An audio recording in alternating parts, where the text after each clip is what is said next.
Welcome back to Random but Relevant, presented by My Block TV. I'm your host, Oswald Williams. Maybe a couple weeks ago, I was looking at I was reading an article about middle school IS-18 in the Bronx, your stomping grounds. And there was a teacher, Patricia Cummins. She came under fire by some of the parents because she did a lesson on slavery in the Middle Passage. And she wanted to do more of a hands-on lesson plan. So she had some volunteers come up. Well, the parents said she made them, but turns out she took some volunteers and she made them lay on the ground and kind of display how the slave ship was and all that. She was asking them, how does it feel and all that. One of the kids went home and told the parents. At first, they moved her around to different classes, I guess because of union situation, then she ended up getting fired. Turns out she's suing them for I think $1 billion for defamation of character and all these different charges. And it made me think, I taught when I got out of college in Georgia and in South Carolina. And one thing I remember, the way we did lesson plans, let's say if you taught second grade, all the second grade teachers would come together and do the lesson plan together. So my question is, when I see a story like this, I don't know how I feel about it, to be honest with you, because as a parent, I would want the liberty of knowing, can you consent with me first when it comes to something like this? But I'm looking at it like, who the hell is your principal? Who's your lead teacher? I don't know, it just seemed like it's a little bit, she tried to go innovative. I want to know, what do you feel about that? Do you think she was out of pocket for doing that? Or? Middle schoolers, I would think so, just for the fact that I think they're too young to consent to this, they were volunteers, but really, do they know what they were volunteering for? There's a reason, why we have, certain volunteering things at certain ages. So I just think it was a little bit too much for middle schoolers. Now, this is like a constant thing with this teacher, where it was that she seems to have always been doing this. They told her to stop, and she continued to doing it. Then fire her. If no kid really got hurt, or anything like that, one strike, but she shouldn't be out of a job really because of that thing. If she, they said, look, the way you went about it, we don't think it's right, and then she still went on and did it, then firing would be. But it's this. Again, sending me back to this culture of one and done, outrage. I get it. Outrage. I want this person to be dropped off the face of the earth. Really, there's no path to redemption for anything that's going on? In 2013, this happened before too, and what happened was, I guess because strong unions and the rights what you're talking about, what happened was they made them take a bunch of cultural sensitivity classes and things and that. It made me revive when I was in high school. When I was in high school, we did when we got to U.S. history and slavery. Luckily, I went to high school in Maryland, so we did a field trip to Baltimore, and we went to this place called the Black Wax Museum, and it's like a Black history, speaking on that, and in the basement of it was set up like the slave ship, and they had an exhibitor, and he would give you actual facts. So I don't know, I just felt like innovation is leaving the school system, and I felt like, as a parent, I would have wanted to know, honestly, I would probably been upset just because I would want to know, where is the consent form for this? Yeah. Where is the letter you sent home? You know what I mean? Unfortunately, I don't want you to show your age or anything, but you went to a museum and stuff like that, with budget cuts and things that they're cutting left and right, from our school systems, which I think is like one of the biggest problems is, we have some great museum stuff here in New York, but we don't have the budget to take the kids over there.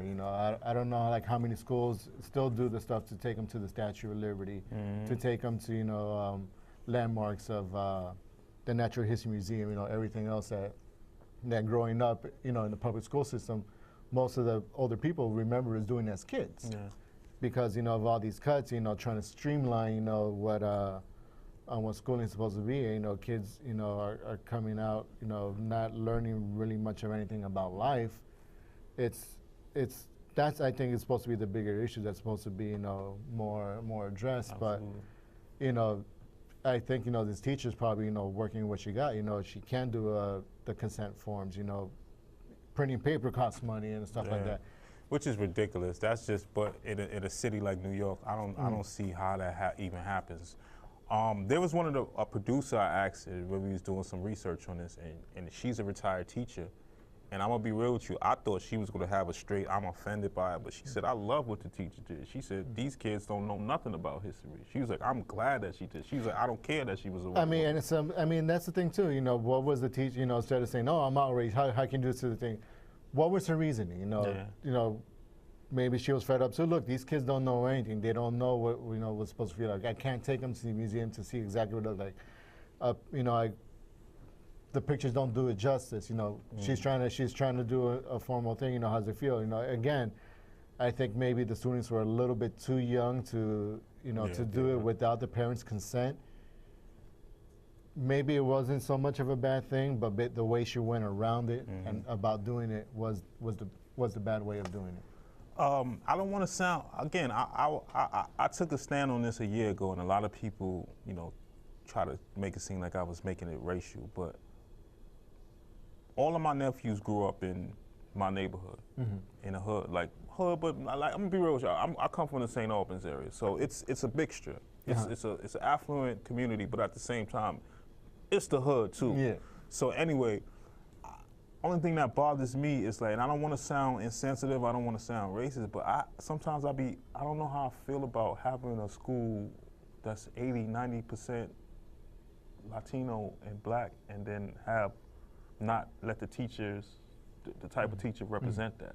Because I can't go to Long Island somewhere and see a school system that's maybe 90% Caucasian and Asian and see it dominated by African American teachers. Yeah. So sometimes I feel like this doesn't happen if it was more diversity in the schools in my neighborhood. But at the same time, I'm not saying that this lady's not a good teacher. Yeah. I'm just saying there has to be a cultural sensitivity, because as a parent, I don't know if I would be that mad, but I have a right to be mad. Yeah. Because not only because the age of the point you're making, because it's the age of the class, I have a problem because you don't know how my kid's gonna be affected by this, and how his perception of it is. Because I have so many issues in my neighborhood as far as I don't appreciate the message they send kids. But every store you go to, nobody don't look like you that own it, unless it's a barbershop or maybe a Caribbean market. I just don't like that message that it's sending to our kids young. So it only trickles into issues like this, where it's yo, what gives you the right to feel like you could give a lesson like that? Yeah. But she's a teacher, so I don't think it was malice. I just think she should have been a little bit more hip. Yeah. To say yo, you don't want that kind of trouble. Exactly. You know what I mean, that's the thing. I don't think it was done with the malice intent, like you said. It's more the way she went around it. It's like one of those things. Okay. Look, this is X, Y, and Z. Why parents are mad. This is why there was a bit of outrage. Do you understand that? Yes, I do. Okay. Don't do it again. If the parents of that particular school are still mad, fine to move them around. I think the union does a great job in protecting people in that kind of way. But just to fire her over that offense, if that was the reason she was fired, I really don't know.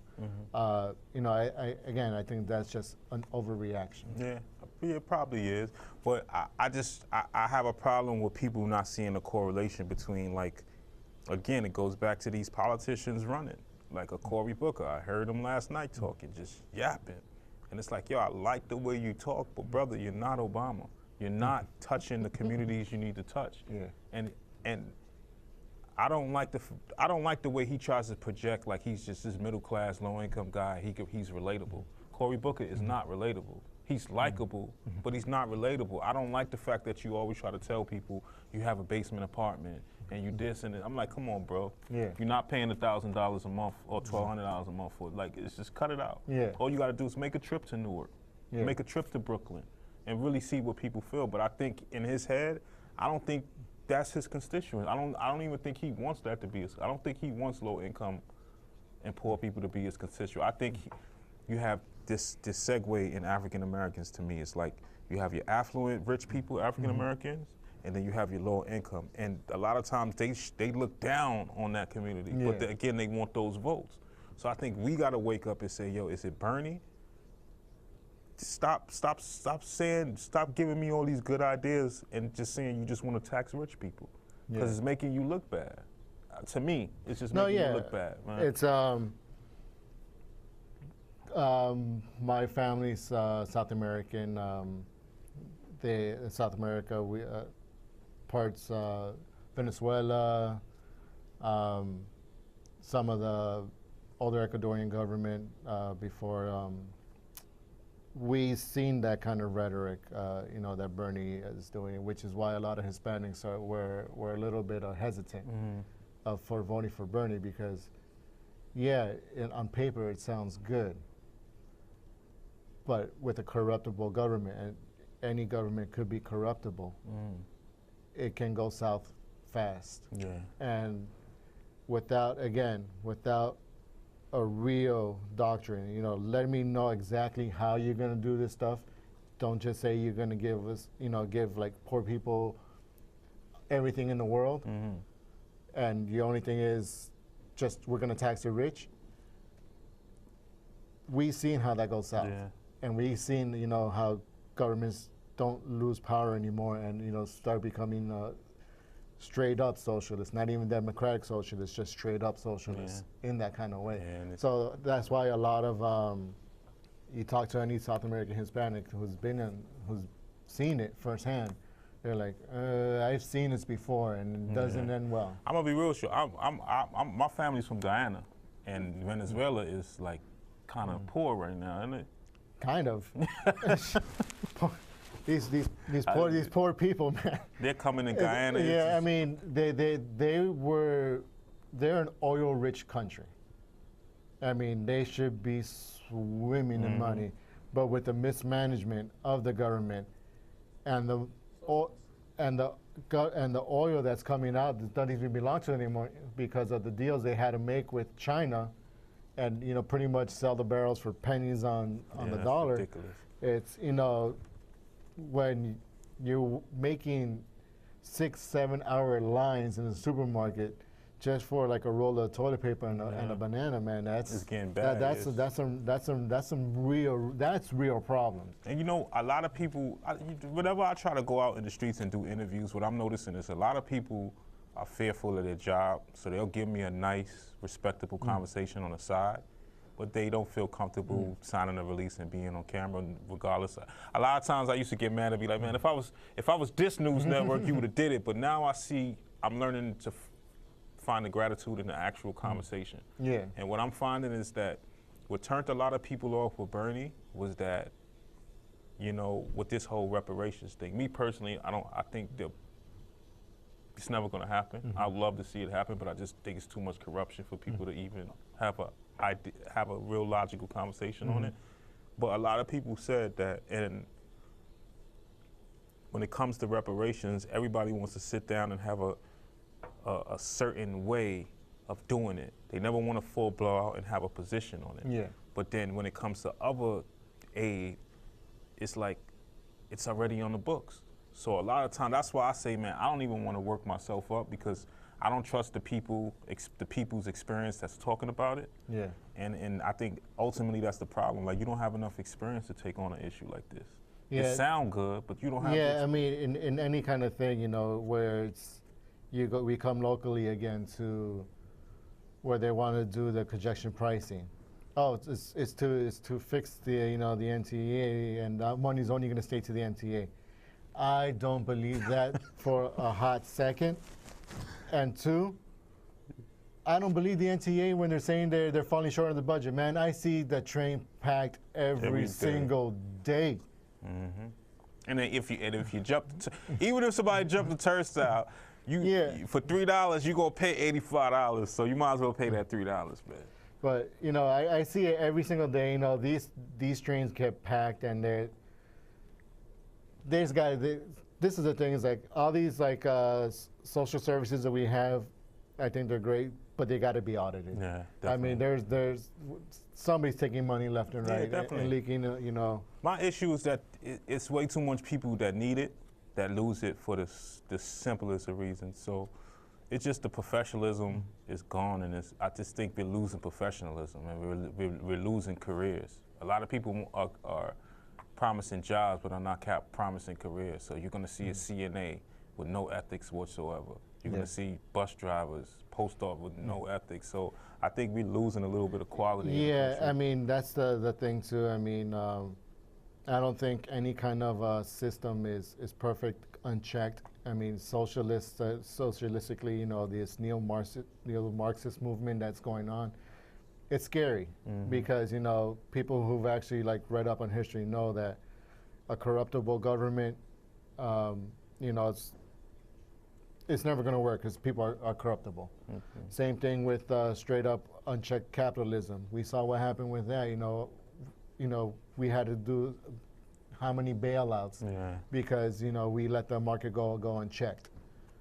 You know, and that's the whole point of government, is having those checks and balances, and I think we're just getting way too much away from that. I definitely agree with you. Random but Relevant, presented by My Block TV. Don't worry, guys. We're not going to end on this note. We're going to take a couple phone calls, and then we're going to end on a little lighter note. We're going to talk a little bit of music, man. Stay tuned. We're going to go music, and then we're going to front line.